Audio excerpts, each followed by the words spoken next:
അസ്സലാമു അലൈക്കും വറഹ്മത്തുള്ളാ. ഇന്ന് നമ്മൾ ജമീൽ ആപ്പിൻ്റെ പുതിയ ചില ഫീച്ചേഴ്സാണ് പരിചയപ്പെടാൻ പോകുന്നത്. ജമീൽ ആപ്പ് എന്ന് പറഞ്ഞാൽ നമുക്കറിയാം ഒരുപാട് ഇസ്ലാമികമായ ഓഡിയോസ്, വീഡിയോസ് കുറേ കാര്യങ്ങൾ അതിൻ്റെ അകത്ത് ഉണ്ട്. അപ്പോൾ അതിൽ അദ്കാർ സെക്ഷനിൽ വന്നിട്ടുള്ള പുതിയൊരു ഫീച്ചറാണ്. നമുക്ക് അദ്കാർ ഷെയർ ചെയ്യാൻ പറ്റും. അത് ഫോട്ടോ ആയിട്ടും വ്യത്യസ്ത കളറിലൊക്കെ നമുക്ക് എന്ത് ചെയ്യാൻ പറ്റും, ഷെയർ ചെയ്യാൻ പറ്റും. അതിൻ്റെ അർത്ഥം, അറബിയുള്ള പ്രാർത്ഥന എല്ലാം ഷെയർ ചെയ്യാനുള്ള ഒരു ഓപ്ഷൻ ഉണ്ട്. അതാണ് പരിചയപ്പെടാൻ പോകുന്നത്. അപ്പോൾ അതിനുവേണ്ടി നമ്മൾ ജമീൽ ആപ്പ് ഇൻസ്റ്റാൾ ചെയ്തിട്ടില്ലെങ്കിൽ അത് ഇൻസ്റ്റാൾ ചെയ്യുക. പ്ലേ സ്റ്റോറിൽ, ആപ്പ് സ്റ്റോറിൽ പോയിട്ട് ZAMEEL ജമീൽ എന്ന് ടൈപ്പ് ചെയ്ത് സെർച്ച് ചെയ്യുക. എന്നിട്ട് നമുക്ക് ഇൻസ്റ്റാൾ ചെയ്യുക. ശേഷം നമ്മളതിൻ്റെ ജമീൽ ഹോം സ്ക്രീൻ വന്നു കഴിഞ്ഞാൽ ഏറ്റവും താഴെയായിട്ട് വലതുവശത്ത് അദ്കാർ എന്നുള്ളൊരു ബട്ടൺ കാണാൻ പറ്റും. രണ്ട് കൈകൾ ഉയർത്തി പിടിച്ചിട്ടുള്ളൊരു ഐക്കണാണ് അവിടെ ഉണ്ടാകും.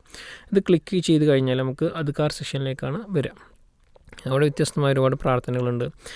രാവിലെയുള്ള പ്രാർത്ഥന, വൈകുന്നേരമുള്ള പ്രാർത്ഥനകൾ, ഉറങ്ങുന്നതിന് മുന്നുള്ള, കുടുംബം, യാത്ര, പള്ളി, അങ്ങനെ കുറേ സന്ദർഭങ്ങളുമായി ബന്ധപ്പെട്ടുള്ള പ്രാർത്ഥനകളുണ്ട്. ഇനി നമുക്ക് ഏതെങ്കിലും ഒരു പ്രാർത്ഥന ഷെയർ ചെയ്യണമെങ്കിൽ ഇപ്പോൾ ഞാൻ രാവിലെയുള്ള ഒരു പ്രാർത്ഥന രാവിലെ എടുക്കുക. അപ്പോൾ അതിൻ്റെ അകത്തുള്ള കുറേ പ്രാർത്ഥനകൾ ഇങ്ങനെ കാണാൻ പറ്റും. വലതുവശത്തേക്ക് നീക്കിക്കഴിഞ്ഞാൽ നമുക്ക് പ്രാർത്ഥനകൾ ഓരോന്നോരോന്നായിട്ട് കാണാൻ പറ്റും. അവിടുന്ന് ഓഡിയോ പ്ലേ ചെയ്യാനൊക്കെയുള്ള ഓപ്ഷൻ ഉണ്ട്. ഓഡിയോ റെസിറ്റേഷൻ എന്നുള്ള പ്ലേ ബട്ടൺ ക്ലിക്ക് ചെയ്ത് കഴിഞ്ഞാൽ നമുക്ക് എന്ത് ചെയ്യും, ഓഡിയോ കിട്ടും. ഇനി എനിക്കൊരു പ്രാർത്ഥന ഷെയർ ചെയ്യണമെന്നുണ്ടെങ്കിൽ ഇപ്പം അസ്ബഹന വസ്ബഹൽ മിൽക്കുല്ല എന്നുള്ളൊരു പ്രാർത്ഥനയാണ്.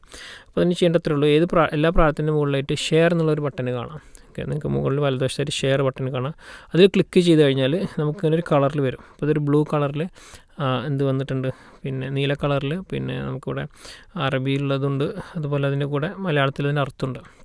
അത് നമുക്ക് കളർ മാറ്റണമെങ്കിൽ മാറ്റാനുള്ള ഓപ്ഷൻ ഉണ്ട്. ബാക്ക്ഗ്രൗണ്ട് കളർ നമുക്ക് ചേഞ്ച് ചെയ്യാം. അതുപോലെ ഇപ്പോൾ ഇതിൽ പിന്നെ ടൈറ്റിൽ, അതിന് അറബി, മലയാളം എല്ലാം ഉണ്ട്. അപ്പോൾ നമുക്ക് ഏതൊക്കെ ഓപ്ഷൻസ് ഒഴിവാക്കേണ്ടത് വെച്ചാൽ ഒഴിവാക്കാം. അപ്പോൾ എനിക്ക് ഇവിടെ താഴെ ഫൂട്ടർ എന്നുള്ള ഓപ്ഷൻ ഒഴിവാക്കാം. അപ്പോൾ അതിൻ്റെ റെഫറൻസ് വരും, ഇത് എവിടെ വന്നിട്ടുള്ളതാണ്, പിന്നെ ഏത് ഹദീസിൽ വന്നിട്ടുള്ള കാര്യങ്ങളൊക്കെ ഇവിടെ കാണിക്കും. അത് ഒഴിവാക്കണമെങ്കിൽ ഒഴിവാക്കാം. വേണമെങ്കിൽ അറബി ഒഴിവാക്കാം, മലയാളം ഒഴിവാക്കാം. അപ്പോൾ ഇതിൽ 5-6 ഓപ്ഷൻ ടിക്ക് ഉണ്ട്. അതിൽ ഏതൊക്കെയാണ് വേണ്ടത്, ആവശ്യമുള്ളത് ഒഴിവാക്കാൻ, അല്ലാത്തത് അവിടെ നിലനിർത്തുകയൊക്കെ ചെയ്യാം. അങ്ങനെ ചെയ്തതിന് ശേഷം എനിക്ക് എന്ത് ചെയ്യാം, ഷെയർ ദുആ എന്നുള്ള താഴെ ബട്ടൺ കാണാം, ഷെയർ ദുആ. ഇത് ക്ലിക്ക് ചെയ്ത് കഴിഞ്ഞാൽ നമുക്ക് നേരെ പിന്നെ മറ്റ് സ്ഥലങ്ങളിലേക്ക് ഷെയർ ചെയ്യാം. അപ്പോൾ എനിക്ക് വാട്സപ്പിലേക്കാണ് ഷെയർ ചെയ്യുന്നുണ്ടെങ്കിൽ എനിക്ക് എന്ത് ചെയ്യാം, വാട്സപ്പ് ക്ലിക്ക് ചെയ്യാം. അപ്പോൾ വാട്സപ്പിലേക്ക് പോയി നമുക്ക് വേണ്ട കോൺടാക്റ്റിലേക്കോ അതല്ലെങ്കിൽ സ്റ്റാറ്റസിലേക്കോ തിരഞ്ഞെടുക്കുക. ഇതിൽ നിന്നിട്ട് അത് എന്ത് ചെയ്യാം, നമുക്കതിൽ നിന്ന് ഷെയർ കൊടുത്തു കഴിഞ്ഞാൽ ഇങ്ങനെ വരും. അപ്പോൾ ഞാനിത് സ്റ്റാറ്റസിലേക്കാണ് ഇട്ടിട്ടുള്ളത്. അപ്പോൾ സ്റ്റാറ്റസിൽ ഇങ്ങനെ കാണാൻ പറ്റും. ഇതിൻ്റെ അകത്ത് കളർ വന്നിട്ടുണ്ട്, ബാക്ക്ഗ്രൗണ്ടിൽ ടെക്സ്റ്റ് വന്നിട്ടുണ്ട്. അവിടുന്ന് സെൻഡ് അടിച്ച് കഴിഞ്ഞാൽ എന്തായി, നമ്മുടെ സ്റ്റാറ്റസിൻ്റെ അകത്ത് എന്ത് ചെയ്തു, അത് വന്നു. അപ്പോൾ ഇത്രയേ ഉള്ളൂ. നമുക്ക് ആവശ്യമുള്ള ഒരു പിന്നെ അദ്കാർ എടുത്തിട്ട് വേറെ ആൾക്ക് സെൻഡ് ചെയ്യാൻ, അല്ലെങ്കിൽ നമ്മൾ സ്റ്റാറ്റസ് ആക്കാൻ അത്ര എളുപ്പമുള്ളൊരു ഫീച്ചറാണ്. അതിൻ്റെ അകത്ത് കൊണ്ടുവന്നിട്ടുള്ളത് എന്താ വെച്ചാൽ വ്യത്യസ്ത കളറിൽ നമുക്ക് ബാക്ക്ഗ്രൗണ്ട് മാറ്റാം. വ്യത്യസ്തമായിട്ടുള്ള ഓപ്ഷൻസൊക്കെ എടുത്തിട്ട് നമുക്ക് എന്ത് ചെയ്യാം, സെലക്ട് ചെയ്തിട്ട് നമുക്ക് എന്ത് ചെയ്യാൻ പറ്റും, ഷെയർ ചെയ്ത് കൊടുക്കാൻ പറ്റും. ഇത് ഒരു ദുആക്കെന്നല്ല, ഏതൊരു ദുആ ആണെങ്കിലും നമുക്ക് അദ്കാർ സെക്ഷനിൽ പോയി കഴിഞ്ഞാൽ നമുക്ക് എടുത്തിട്ട് എന്ത് ചെയ്യാൻ പറ്റും, അപ്പോൾ നോമ്പുമായി ബന്ധപ്പെട്ടൊരു അദ്കാർ എടുത്തു. ഇപ്പം നോമ്പ് തുറക്കുമ്പോൾ ഉള്ളൊരു പ്രാർത്ഥന, ഇത് നമുക്ക് എടുത്തിട്ട് എന്ത് ചെയ്യാം, ഷെയർ അടിച്ചിട്ട് എന്ത് ചെയ്യാം, നേരത്തെ പോലെ തന്നെ ഷെയർ ക്ലിക്ക് ചെയ്തിട്ട് നമുക്ക് വേണ്ട വാട്സപ്പിലേക്കോ മറ്റൊക്കെ എന്ത് ചെയ്യാം, നമുക്ക് ഷെയർ ചെയ്ത് കൊടുക്കാനുള്ളൊരു ഓപ്ഷനാണ് ഇവിടെ ഉള്ളത്. അത് വളരെ എളുപ്പമാണ്.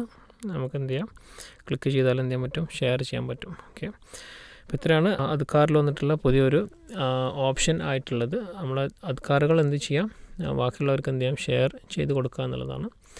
ഇത്രയും പറഞ്ഞുകൊണ്ട് ഈ ഒരു സെഷൻ ഇവിടെ ക്ലോസ് ചെയ്യുന്നു. അസ്സലാമു അലൈക്കും വറഹ്മത്തുള്ളാഹി.